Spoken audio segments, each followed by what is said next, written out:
নমস্কার। অনন্ত এই মহাজগৎ, এই মহাজগতে কত কিছুই না লুকিয়ে আছে, আমরা সে ব্যাপারে কিছুই জানি না। এই মহান ব্রহ্মাণ্ডের একটি ক্ষুদ্রাতি ক্ষুদ্র অংশ আমাদের মিল্কি ওয়ে গ্যালাক্সি, তারই একটি ক্ষুদ্র অংশ আমাদের সৌরমণ্ডল, এবং তার মধ্যে একটি ছোট্ট গ্রহ পৃথিবীতে আমরা সবাই থাকি। এই অজানা সমুদ্রের মধ্যে আমরা যেটুকুই জানি তার উপরেই আজকের আমাদের এই ভিডিওটি।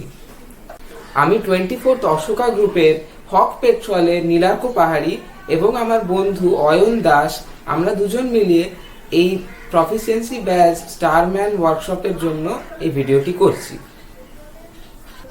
আমি কনস্টেলেশন কিংবা তারামণ্ডলের ব্যাপারে একটু বলবো। প্রথমেই আমাদের জেনে রাখা উচিত যে কনস্টেলেশন কিংবা এই তারামণ্ডল কিন্তু মানুষের কল্পনা প্রবণতারই ফল। মানুষ তারাদের বিভিন্নভাবে আকাশে যে অ্যালাইনমেন্ট সেটিকে দেখে বিভিন্ন জিনিস কল্পনা করেছে। কখনো ভেবেছে এটা হয়তো একটি ভাল্লুক, কখনো ভেবেছে ওটা হয়তো এটি কাঁকড়া বিছে। এরকম ভাবেই নানা কল্পনাকে জুড়ে জুড়ে মাইথোলজিক্যাল গল্প তৈরি হয়। এই মাইথোলজিক্যাল গল্প দিয়ে আমাদের আকাশে তৈরি হয় অনেক constellation. IAU International Astronomical Union 88টি এরকম তারামণ্ডল চিহ্নিত করে।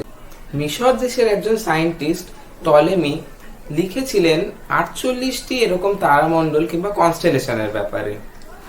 এখন সেটি বেড়ে 88টি হয়ে গেছে, যেরকম আমি আগে বললাম, IAU এর দ্বারা চিহ্নিত। এর সঙ্গে রয়েছে বিভিন্ন অ্যাস্টেরিজমও। অ্যাস্টেরিজম হচ্ছে কনস্টেলেশনের একটি ছোট্ট পার্ট। যেমন আমি বলে রাখি, আমরা প্রথমেই দেখতে পাচ্ছি সপ্তর্ষি মণ্ডল। সপ্তর্ষি মণ্ডল কিন্তু আসলে বিগ ডিপার নামক একটি অ্যাস্টেরিজম, যেটি হচ্ছে উর্সা মেজর কনস্টেলেশনের অন্তর্নিহিত একটি ছোট্ট পার্ট। আকাশ পরিষ্কার থাকলে আমরা রাত্রিবেলা প্রায় 5 থেকে 6,000 খানা তারা দেখতে পাই। এবার আমি চলে যাচ্ছি আমাদের প্রথম কনস্টেলেশনের দিকে, সপ্তর্ষি মণ্ডল। অতি পরিচিত নাম, আমরা প্রায় সবাই দেখেছি একবার অন্তত আমাদের জীবনে। আকাশে খুবই উজ্জ্বল একটি কনস্টেলেশন এটি। সপ্তর্ষি মণ্ডলকে ভারতে আমরা 7 জন ঋষির নামে চিহ্নিত করেছি। বিদেশে একে কিন্তু বিগ ডিপার কিংবা একটি চামচের মতন ভাবে চিহ্নিত করা হয়েছে, ভাবা হয়েছে। এটি কিন্তু একটি কনস্টেলেশন নয়, এটি হচ্ছে অ্যাস্টেরিজম। অ্যাস্টেরিজম হচ্ছে বড় কনস্টেলেশনের ছোট অংশ। এর যে আসল কনস্টেলেশন তার নাম হচ্ছে উর্সা মেজর। উর্সা মেজর হচ্ছে একটি ভাল্লুক। তাদের ব্যাপারেও বিভিন্ন পৌরাণিক গল্প রয়েছে, সে না হয় পরে একদিন বলবো। এবার তারপর চলে আসি সাউদার্ন ক্রাক্সে। এই সাউদার্ন ক্রাক্স কিন্তু একটি খুবই সুন্দর এবং গুরুত্বপূর্ণ কনস্টেলেশন। কারণটি হচ্ছে সাউদার্ন ক্রাক্স আমাদের সাউদার্ন হেমিস্ফিয়ার থেকে সবচাইতে ভালোভাবে দেখা যায়। এটিকে আমরা ইকুয়েটর কিংবা বিষুবরেখার উপর থেকে দেখতে পেতে পারি, যদিও আমাদের এখান থেকে খুব কমই দেখা যায়। এই সাউদার্ন ক্রাক্সের যে 4টি তারা খুবই উজ্জ্বল, এবং সাউদার্ন হেমিস্ফিয়ার যেরকম অস্ট্রেলিয়া এবং সাউথ আমেরিকার লোকজনরা এটিকে খুব সহজেই চিনতে পারবেন। এরপর চলে যাচ্ছি আমাদের পরের কনস্টেলেশন সিগনাসে। সিগনাস কিন্তু একটি অতি প্রাচীন কনস্টেলেশন। টলেমির যে 48টি কনস্টেলেশন না, তার মধ্যেও কিন্তু সিগনাসের উল্লেখ ছিল। তার সঙ্গে উল্লেখ ছিল ড্রেকো এবং সপ্তর্ষি মণ্ডলেরও। এবার সিগনাস হচ্ছে একটি সোয়ান। সোয়ান মানে রাজহাঁস, প্যাক প্যাক। এই সোয়ানটি কিন্তু গ্রীষ্মকাল এবং শরৎকালে আমরা খুব ভালোভাবেই দেখতে পাই। সিগনাস আরেকটি কারণে খুবই ফেমাস বলা যেতে পারে, কারণ এর মধ্যে রয়েছে সামার ট্রায়াঙ্গেল। সামার ট্রায়াঙ্গেল আসে, এই যে এই তারাটি দেখছো, এটাকে জুড়ে দিলে লাইরা নামক আরেকটি কনস্টেলেশন এবং অ্যাকুইলা নামক আরেকটি কনস্টেলেশনের এই 3টি তারাকে জুড়ে দিলে হয় সামার ট্রায়াঙ্গেল। এবং যেরকম আমরা সাউদার্ন ক্রাক্স দেখলাম, ঠিক তারই ইকুইভ্যালেন্ট যেটা নর্দার্ন হেমিস্ফিয়ার থেকে দেখা যায়, নর্দার্ন ক্রাক্সও তৈরি হয় এই মাঝখানের কয়েকটি তারা দিয়ে। এই 1 2 3 4 5 এই 5টি তারা দিয়ে তৈরি হয় নর্দার্ন ক্রাক্স। ওটাও কিন্তু অ্যাস্টেরিজম। এবার চলে আসছি ড্রেকোতে। ড্রেকো কিন্তু খুবই ইম্পর্টেন্ট। কারণ এই ড্রেকো হচ্ছে ড্রাগন, আমাদের রাতের আকাশের ড্রাগন। ড্রেকোর যে এই তারাটি দেখতে পাচ্ছেন এটিকে অ্যালফা থুবান বলা হয়।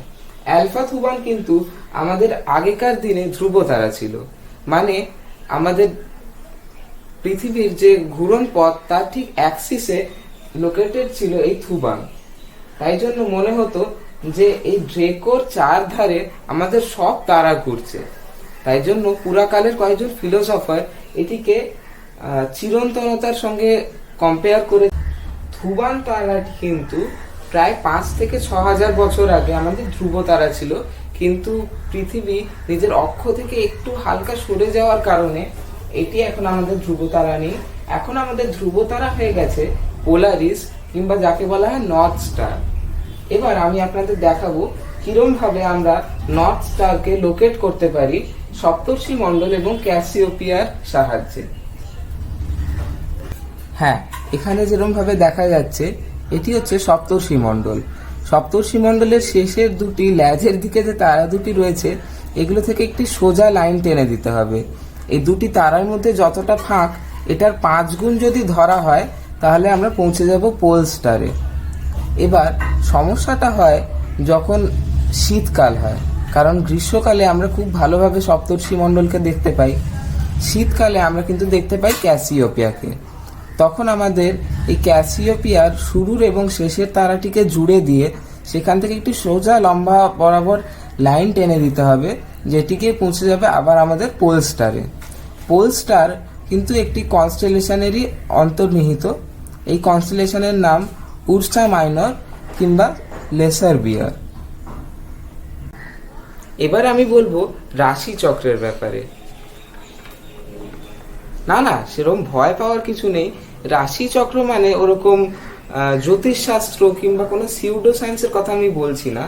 রাশি চক্র হচ্ছে 12টি স্পেশাল কনস্টেলেশন, যেটি আমাদের পৃথিবী এবং বিভিন্ন গ্রহের যে রোটেশন প্লেন, যাকে এক্লিপটিকও বলে থাকা হয়, তার সেই সেম প্লেনে এই 12টি কনস্টেলেশন লাই করে।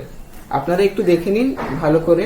প্রথম কনস্টেলেশন এরিস কিংবা মেষ, পরেরটি হচ্ছে টরাস বৃষ, জেমিনি মিথুন, ক্যান্সার কর্কট, লিও সিংহ, ভার্গো কন্যা, লিব্রা তুলা, স্করপিয়াস বৃশ্চিক, স্যাজিটেরিয়াস যাকে ধনু বলা হয়, ক্যাপ্রিকর্ন মকর, অ্যাকোয়ারিয়াস কুম্ভ এবং পিসেস মানে মীন। এই 12টি রাশি মিলিয়ে আমাদের রাশি চক্র কিংবা জোডিয়াক। এবার বলি এই ডেটগুলির তাৎপর্য। এখানে লেখা রয়েছে 18 এপ্রিল থেকে 13 মে এরিস কিংবা মেষের নিচে। আসলে কি এই ডেটগুলি আমরা যেরকম ভাবে বলে থাকি যে এই ডেটগুলিতে যারা জন্মাবে তারা হচ্ছে মেষ রাশি কিংবা এরিস রাশি, কিন্তু আসলে কিন্তু তা নয়। 18 এপ্রিল থেকে 13 মে আমাদের সূর্য এই এরিস রাশিকে ভেদ করে ওঠে, এবং ঠিক একই রকম ভাবেই 13 মে থেকে 21 জুনের সময় টরাস রাশিকে অতিক্রম করে আমাদের সূর্য ওঠে। একই রকম ভাবে যখন যে রাশির সময় হয় তখনই কিন্তু সেই রাশিকে ভেদ করেই ওঠা হচ্ছে। এর সঙ্গে আরেকটি জিনিস বলে রাখি, সেটি হচ্ছে আমাদের রাশি চক্রে যদিও 12টি রয়েছে, কিন্তু এক্লিপটিকের উপর কিন্তু 13টি কনস্টেলেশন। 13 নম্বরটি খুব একটা শুভ বলে আগেকার দিনের লোকজনরা মানতেন না, তাই জন্য ওটিকে বাদই দিয়ে দেওয়া হয়।